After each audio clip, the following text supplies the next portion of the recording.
I'm Joe Veslak. This is the review of the 2025 Ram Bighorn.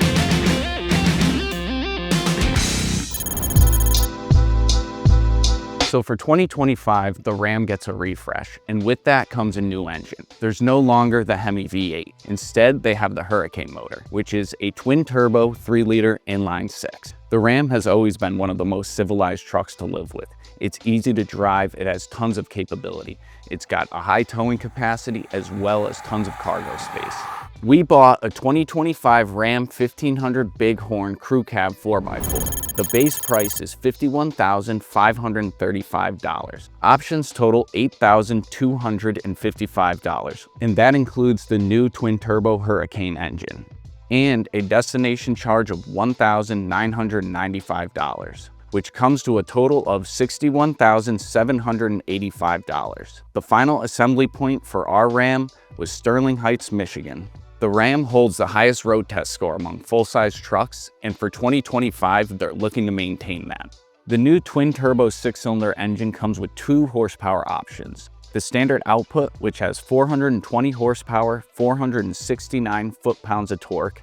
And if that's not enough for you, there's also a high output version that has 540 horsepower and 521 foot-pounds of torque. The EPA rates this truck at 17 mpg city, 24 mpg highway, and 19 miles per gallon overall. So looking at the exterior, I like the Night Edition package that we got. It comes with these black painted mirrors as well as the painted running boards and the black painted wheels. It also has raised white lettering on the outside sidewall of the tires, which looks pretty cool. Inside the Ram, the overall quality is better than most trucks. Some people might find it to be a little basic or to have more plastic than you'd expect. If you want a nicer interior, you'd want to opt for the Laramie trim, but I find it to be pretty nice. The one thing that's nice about the Ram is the traditional gauge cluster. It still maintains a modern look without selling out to a digital screen like in a lot of newer cars. So the dashboard's pretty nice inside the Ram. There's this aluminum looking plastic trim piece that actually looks pretty good. Volume knob feels really good. The shifter also feels good, feels pretty rugged. It's nice to touch. It's not that hard to use or get used to, but when you do make selections, you do tend to look down to just double check to make sure you're in the gear that you want to be in. There's tons of interior storage. This has a huge center bin. You can first pop open the lid of the console. You can close that, pop it open completely. It gives way to this sliding shelf that can either go forward or backward. That allows you to access a deeper bin beneath. Also, for wireless charging, there's a nice holder for your phone, but one thing I don't care for is it's not that easy to put your phone in here, especially while you're driving. But once it's in there, can pretty much guarantee it's not going to get tossed out of there. There's also USB and USB-C power. There's also this nice shallow bin up here on the dash, which you can throw loose items. There's another 12-volt power source. In the Ram, you get 2 glove boxes. You get this traditional one down here, as well as an additional one up top where you press this button, the lid pops open. So the Ram comes with this big 12-inch touchscreen, which utilizes Uconnect as well as Apple CarPlay, which I can switch to quick there. It's very customizable, but one thing, it's kind of hard to land on these icons. One thing that you need to do is something like this, where you put the heated seats and steering wheel in your home screen, because then you don't have to use 2 steps to either go to comfort down here and then turn them on. If you're the type of person that's what's important to you, you can put them up here in the top of the screen. They're really large, easy to land on. So even though it's a large screen, if you go into the apps, you can see things can still feel a little bit cluttered. And the main menu shortcuts on the bottom, they're easy to touch, easy to land on. It's nice to have hard button climates along the side of the screen, which when you have a center screen like this, any hard button controls are appreciated almost regardless of where you put them.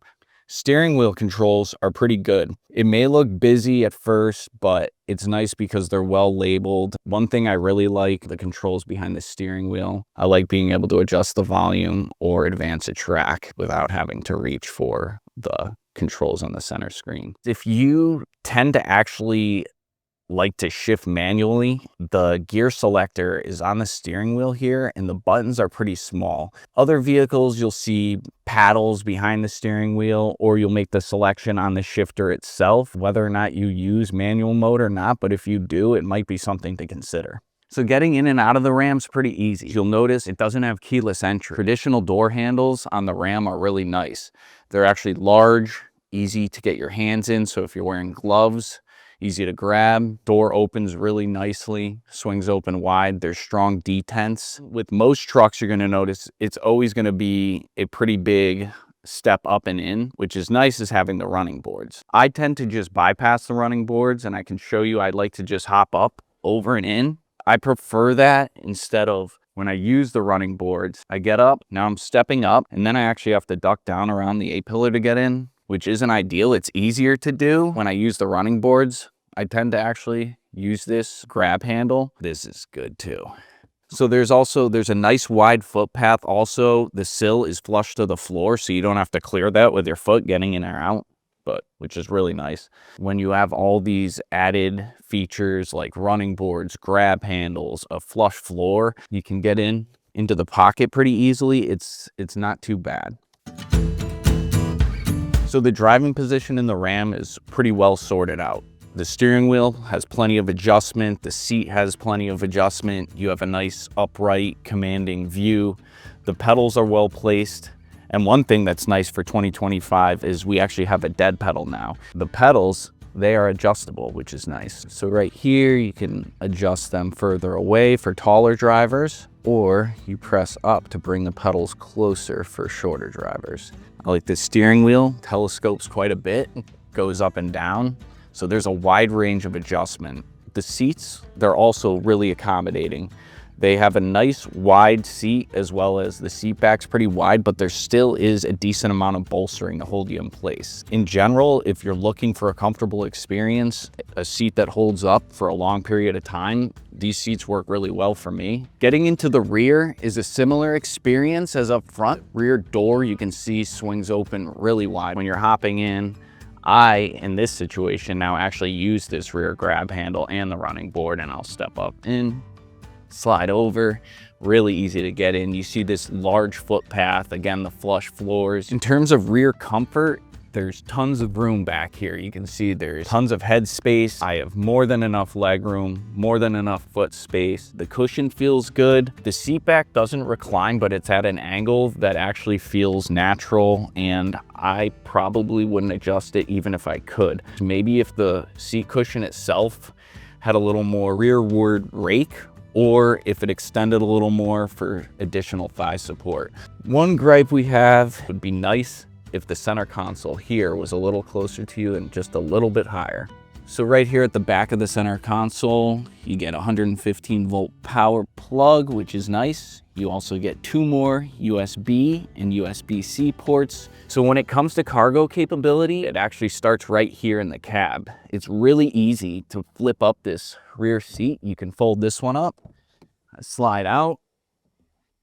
Again, you don't have to pull a tether, no levers. Just push the seat up and it stows away nicely. So the cargo capacity stays the same for 2025. It is still very competitive in the full-size truck category. We got the 5-foot, 7-inch short bed. You can still get a 6-foot, 4-inch long bed, which will get you additional cargo capacity.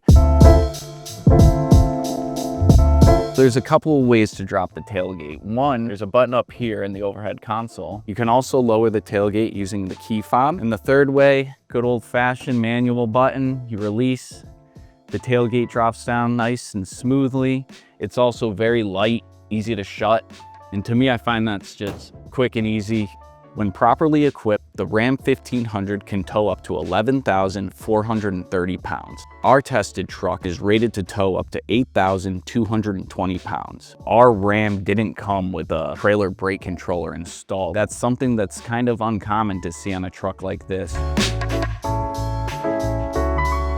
Visibility is pretty typical of a full-size truck. Most trucks, you're gonna have this large, tall hood, so forward views are obstructed. You don't really see what's directly in front of you.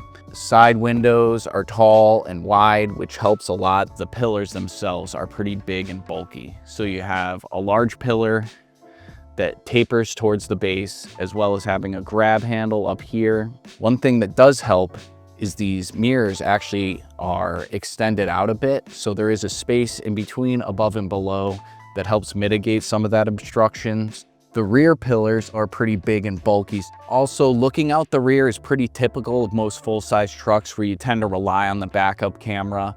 The rear window is split up in 3 separate sections. It's not bad to look out of, but the rear headrests, when they're deployed, are actually in the way. Other than that, it's not the end of the world, but it is something to note. What's nice is the Ram comes standard with a lot of safety features. Rear occupant alert is standard, but there is no belt minder system for the second row seats. High-end versions of the Ram 1500 are available with a hands-free active driving assist system, which enables hands-free driving on pre-map divided highways. When it comes to buying a full-size truck, the Ram 1500 is a great option. It has tons of capability and it's rugged enough to deal with commercial use.